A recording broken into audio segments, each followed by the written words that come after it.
Okay, lesson 21.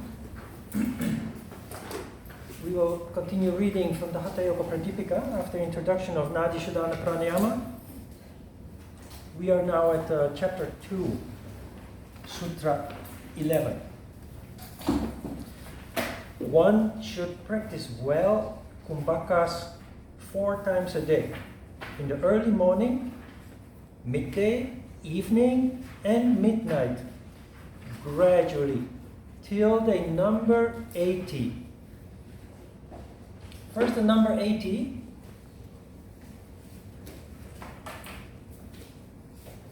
These sutras are all riddles. You can't make anything out of it if you don't have proper guidance. The number 80 refers to the inflow. So the highest count, as I told you before,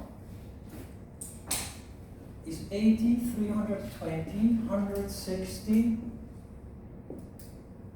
320. After that, which is something that you, according to the text, build up gradually, underline or highlight the word gradually because it will come back. And it's very important that you don't hurry anything, that you don't rush anything. Just enjoy your practice and the rest is all a matter of time. Building up your count, we started with a basic count of 12, 48, 24, 48. It takes a couple of years if you practice regularly. In Ajita's course, it took 7 years to get from the count of 12 to the count of 80. So gradually take your time, no need to rush. If you've done that over such a long stretch of time, you have completely overhauled your whole energy system, reconditioned. What do you do after you reach the highest count?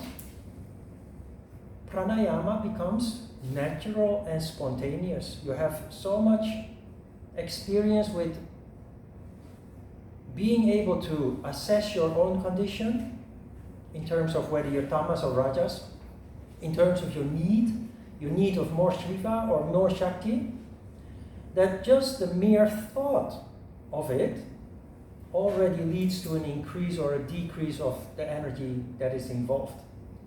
We call that Kevala Kumbhaka, which is spontaneous pranayama. Spontaneous pranayama is totally based on intuition. To get there, you go through this framework that is offered very systematically, bringing about a total reconditioning. Now, you should practice the pranayama, they call it kumbhaka, but that is referring to the pranayama exercises, 4 times a day. In the morning, the midday, the evening, and midnight. Does this mean that you should practice pranayama 4 times a day every day? No, that is not what this means. Because the day and the night are constantly fluctuating, Shiva and Shakti, your condition therefore, is constantly fluctuating, changing. The way that the pranayama affects you is different at different times of the day.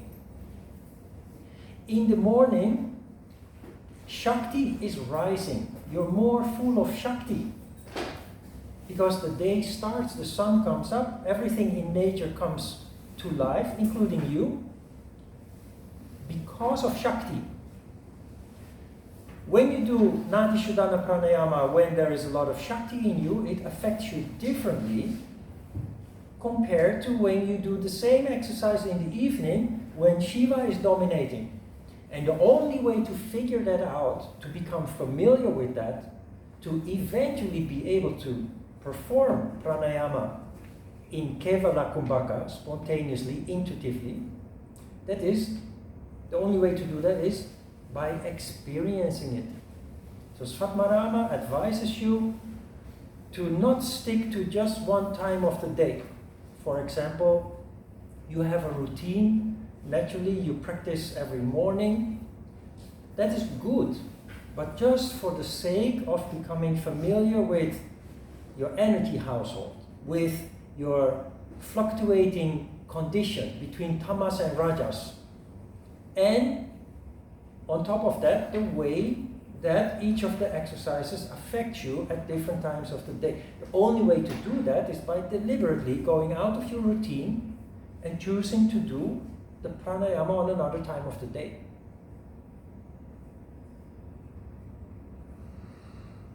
Sutra 12.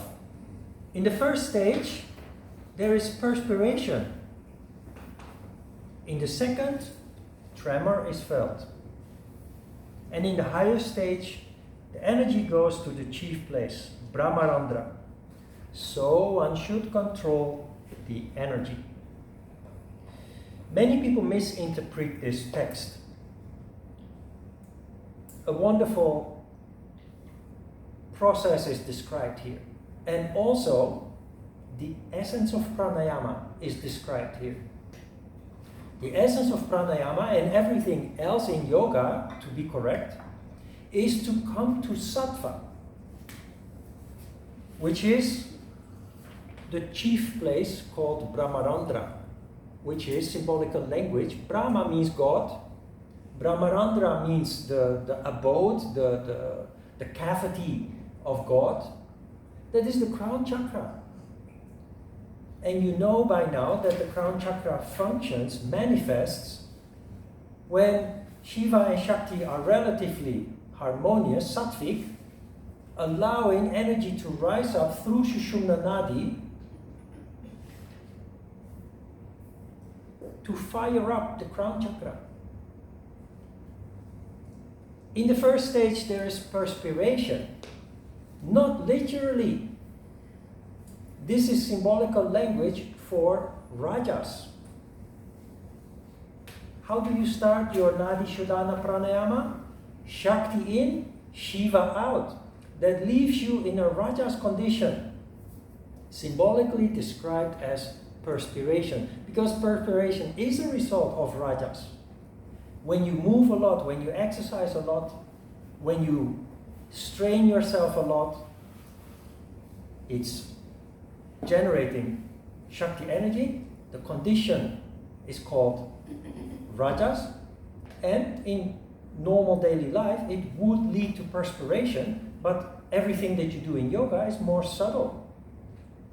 In fact, you are not even supposed to sweat, to perspire. Perspire, transpire. It's symbolical language. You can replace perspiration with rajas. And in the same way, in the second stage, tremor is felt. Tremor is a tamas condition.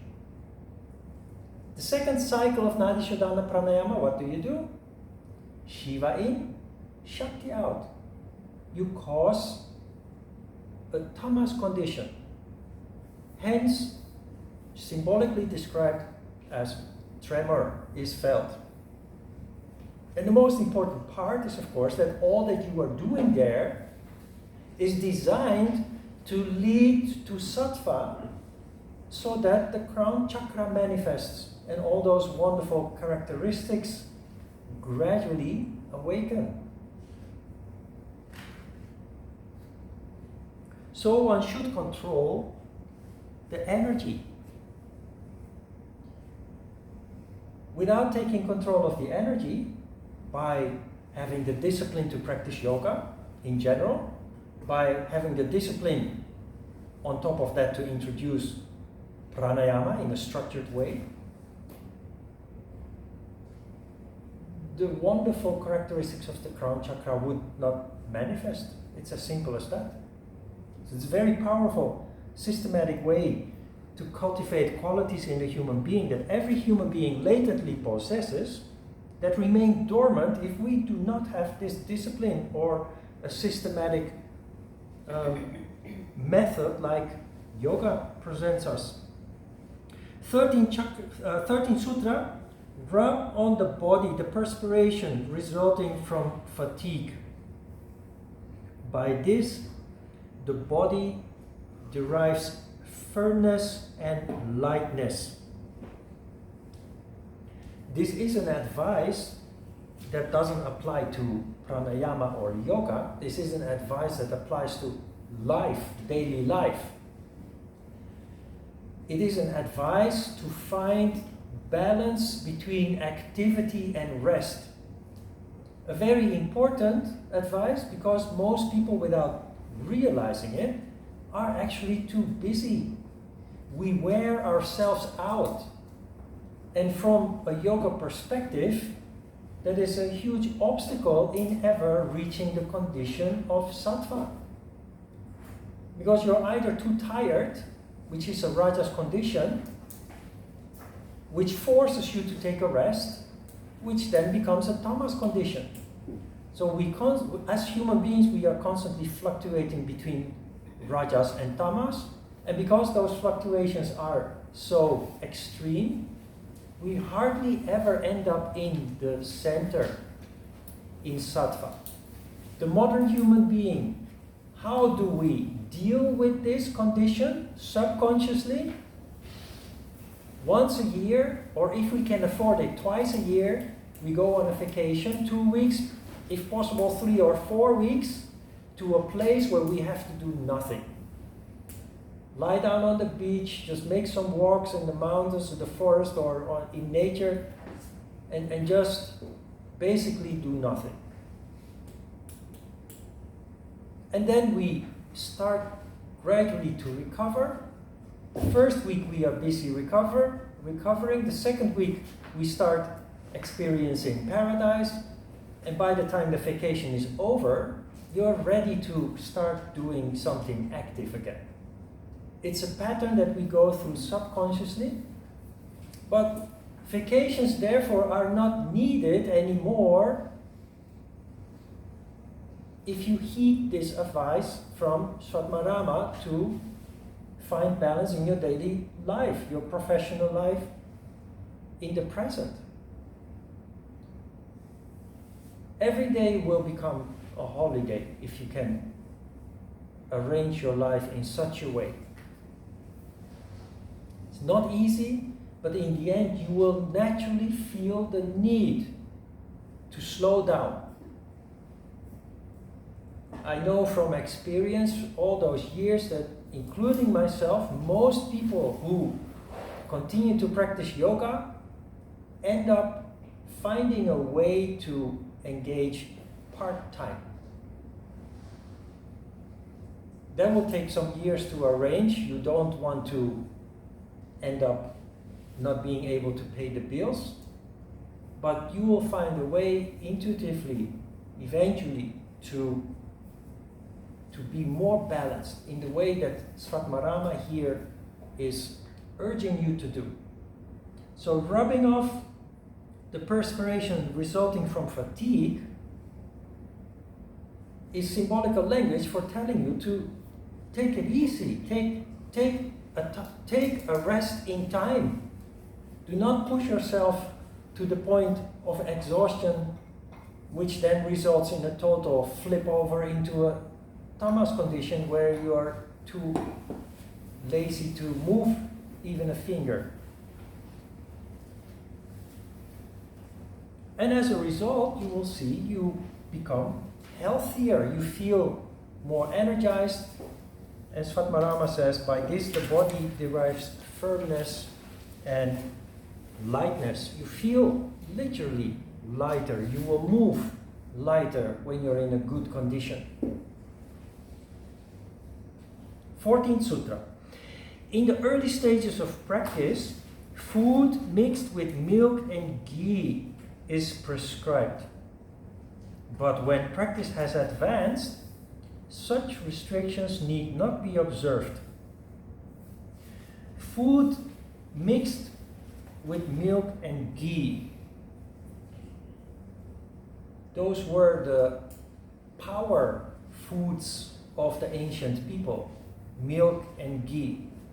Full of protein, full of fats, full of energy. What does this mean? When you change your job, or when you suddenly start engaging in a discipline like yoga, but this applies to any other discipline, when you have big changes in your life, when you undergo big stress, you lose a partner, or you move house, if you live with an austere diet, which is the foundation of yoga, to be austere, you may end up becoming malnourished. It happened to me several times that I suddenly lost a lot of weight because I didn't pay attention. So this is a warning that needs to be taken serious. When change occurs, it requires more energy, but it also says once you're on your way, you adapt, and no such, in this case milk and ghee, no such foods are needed anymore.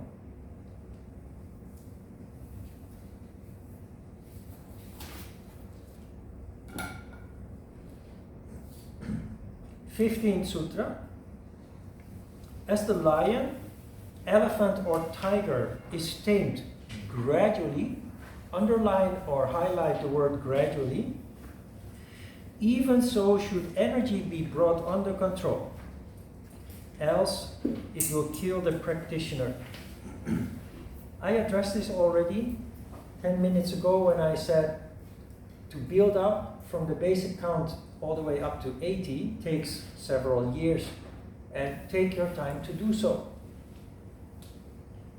Try to practice yoga to enjoy it, not wanting to achieve, do not set goals, because that creates a field of tension that blocks your energy.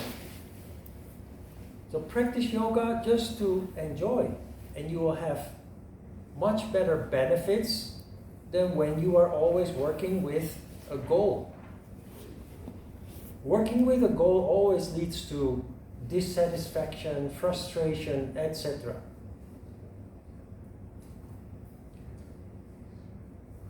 If you practice your yoga, gradually all kinds of wonderful effects will manifest. So do not worry about that, about achieving those effects. They will come very naturally. Just focus on your practice and most of all, enjoying it.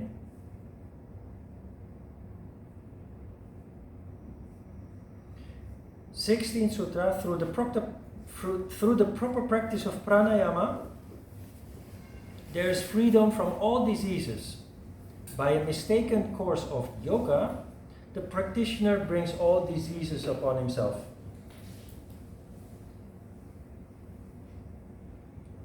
That's a little bit in line with what I mentioned with the previous sutra. Proper practice of yoga is, first of all, try to avoid all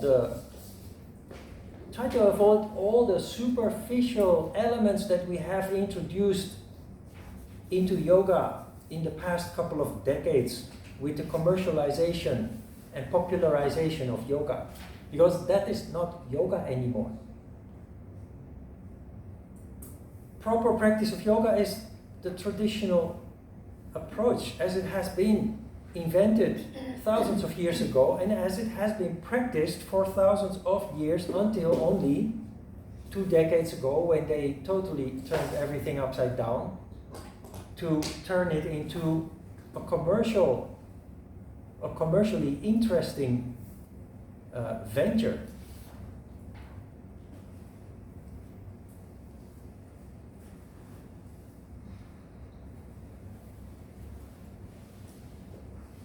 Also, the sutra warns that you could bring all kinds of diseases upon yourself if you don't practice correctly.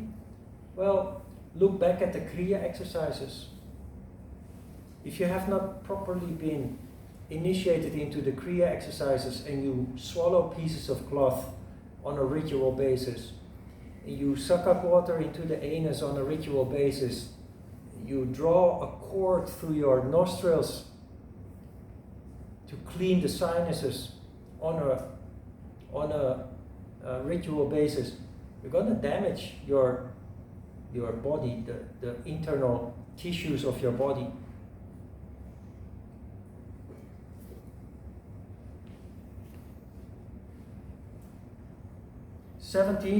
A wrong course of pranayama produces hiccups, asthma, bronchial diseases, pain in the head, ears and eyes, and various other diseases. Remember when I explained that pranayama is not breathing? Simply because if you apply the structure as we have it, to inhaling, holding breath, exhaling, and holding breath again, it becomes impossible to do. And I jokingly said, if you try to do it like this, you would die. Nobody can hold their breath so long, especially not if you increase the count, especially not if you also follow the last step of pranayama, which is retention after outflow. Or translated into breathing, that would be holding the breath after completely emptying the lungs. Impossible. So, no surprise that Svatmarama warns here that all kinds of discomforts and potentially dangerous side effects could occur if you do not do it properly. 18. One should gradually efflux the energy and as gradually draw it in. One should also restrain it gradually. 3 times gradually in one sentence. Highlight the word gradually. One should gradually efflux the energy and as gradually draw it in. One should also restrain it gradually. Thus, siddhi is obtained. Kirsten referred to siddhi when she talked about the supernatural powers that Patanjali discusses in chapter 4 of his book. Siddhis we call supernatural or paranormal. But they are not. They are natural and they are normal. And they will manifest in any person that practices yoga correctly. You become more sensitive, you become more conscious, and that leads you to perceiving things that other people don't, because their perception is not as refined as yours. And the siddhis, there are 30 of them according to Patanjali. The siddhis are simply based on increased perception, increased sensitivity and consciousness.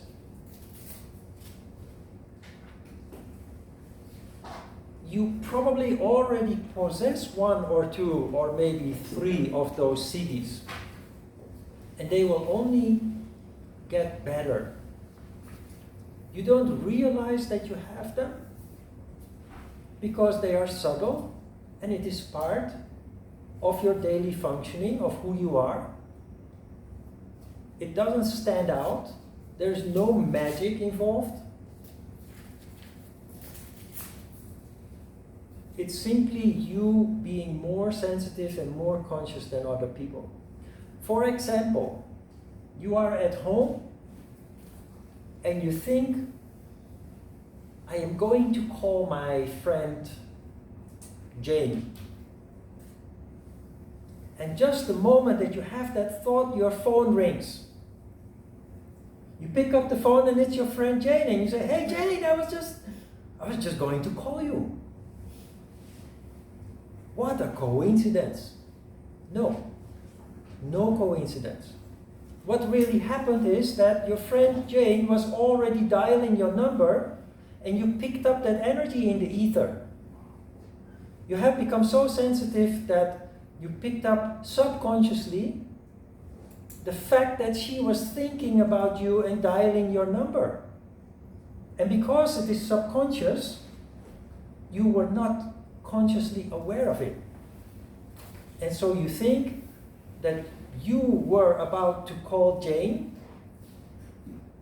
and she was already calling you. Your phone is ringing, and then you think, oh, this is such an amazing coincidence. It's not a coincidence. That is a siddhi.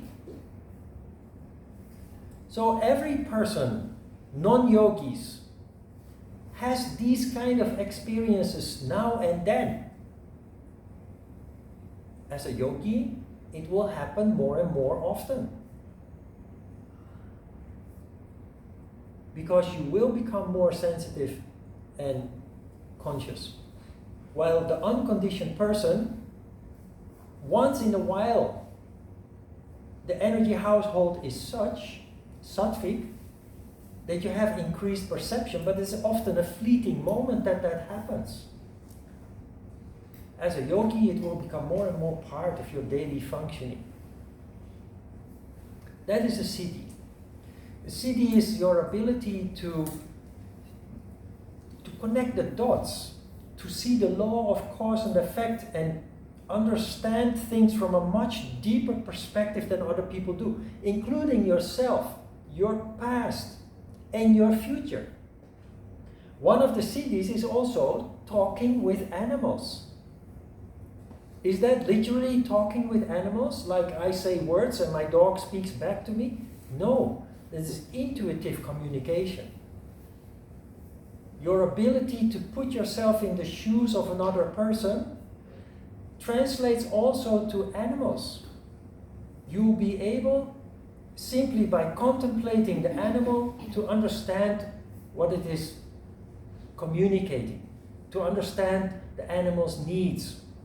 It's much easier than you think. There is nothing supernatural about it, supernatural or paranormal. It does require a refinement of the senses, which is what occurs in sattva. Communicating with ghosts, spirits. We talked about spirits when we discussed Vishuddhi Chakra. It's a siddhi.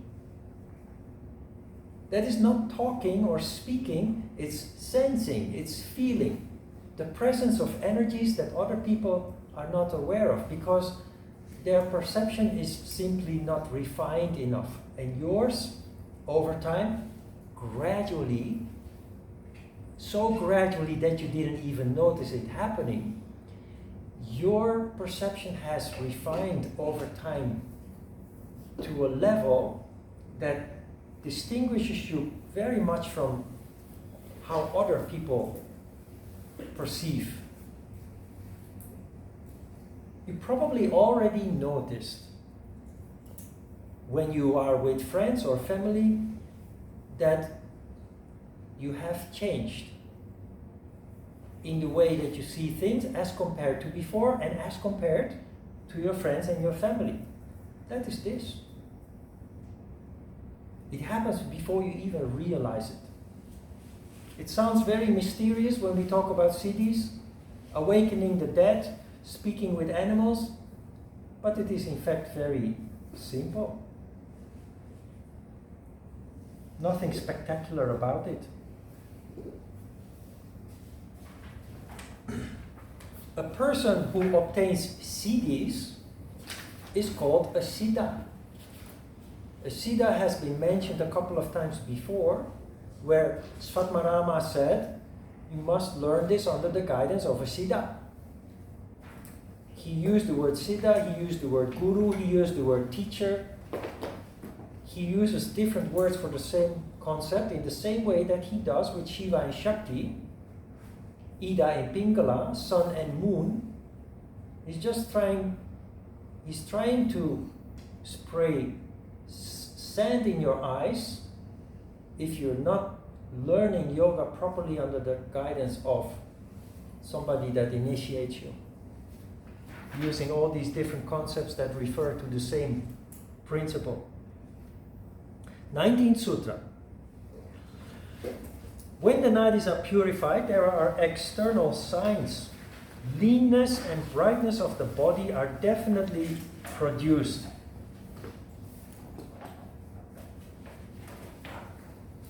I think this is clear. Maybe you feel when you practice yoga, hopefully since recently, including pranayama, that you feel more, you feel stronger, you feel lighter. When you go up the stairs, instead of taking one step at a time, you take 2 steps at a time. You develop a feeling of being indestructible, being eternal. It's all a matter of energy. And you can see, well, if you compare me with other people my age, I think you can very clearly see the difference. I had a student half my age who I one time asked to sub for me because I had to take care of something which would take me a day, and I at that time I had 3 classes a day, 5 days a week in downtown, and I asked her to do my 3 classes just for one day. Half my age. You could mop the floor with her after she was done that day. She was so exhausted and so much muscle ache and what have you. I was doing that 5 days a week. And then Saturday, Sunday, the teacher training courses. Yoga does definitely make you much stronger, more energetic, healthier. Not just pranayama. Pranayama is just the next step in your evolution. Practice asana every day, regularly. With or without pranayama, you will definitely feel considerable increase in strength, and that equals health, of course. If you're suffering from certain health issues, minor or even what is the opposite of minor? Yes, thank you. Minor or major health issues, you will see that they gradually, not one day to another, but gradually disappear. Minor discomforts and health issues will disappear more quickly, but even major health issues over time, if you continue to practice, will be addressed, and if lucky, completely cure. Last week at the introduction of pranayama, I mentioned about chronic diseases. They will never completely cure, but they will improve to such an extent that life can go back to normal, at least again. It's all about energy.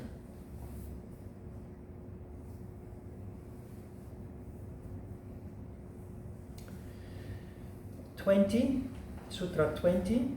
When one is able to restrain the energy as desired, when the gastric fire becomes more active and the nada inner sound is heard, there is perfect health, because the nadis are purified. Notice that nada is mentioned here in chapter 2 of the Hatha Yoga Pradipika, in between brackets, called the inner sound. You know what nada means, and it has become a normal concept. Most yoga teachers have never heard of nada, or if they have, they talk about it as if it is something foreign, something that they've never heard or experienced themselves. You hear nada, right? Everybody.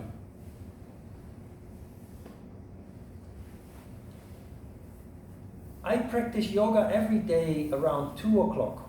I used to do it every morning, but because my schedule changed because of the dogs, I now find time at 2 o'clock. But I have become distracted for a while because of change, and then I find it difficult to have the discipline to practice. So for a couple of months, I practiced once a week, twice a week, and sometimes not at all. And then suddenly I get back my routine, I practice every day. The biggest change that I notice, apart from feeling much lighter, is nada. It's there all day. I take the dogs to the park, and early in the morning we make a long walk, but the late morning walk and the afternoon walk is for them to play. There are other dogs that gather in the same field, so I'm just standing there doing nothing. But what other people do is chatting. They're very busy chatting about everything and anything and nothing. And I'm just standing there staring at the stars or looking at the water from the river or listening to the sound of the traffic passing by. No, what I'm really doing is I'm engulfed in nada, I realized. Which is there if I practice regularly, it's still there if I don't practice regularly, but much less prominent. What is the benefit of this? It makes you centered. It makes you very contemplative without having to meditate or having to practice all day or several times a day. You practice once a day, about an hour or an hour and a half, and the rest of the 24 hours you are filled with nada, really, as described here. And it just changes the way that you function. All the chatter that is usually distracting you in your head dies down.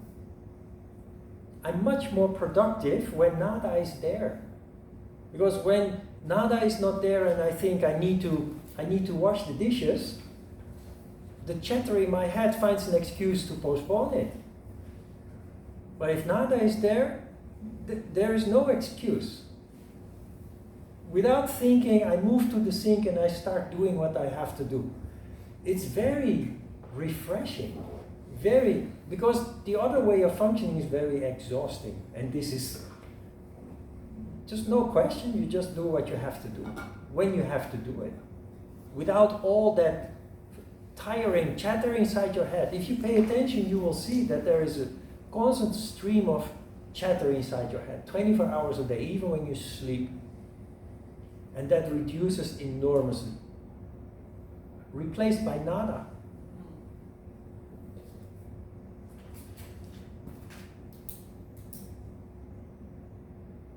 Questions?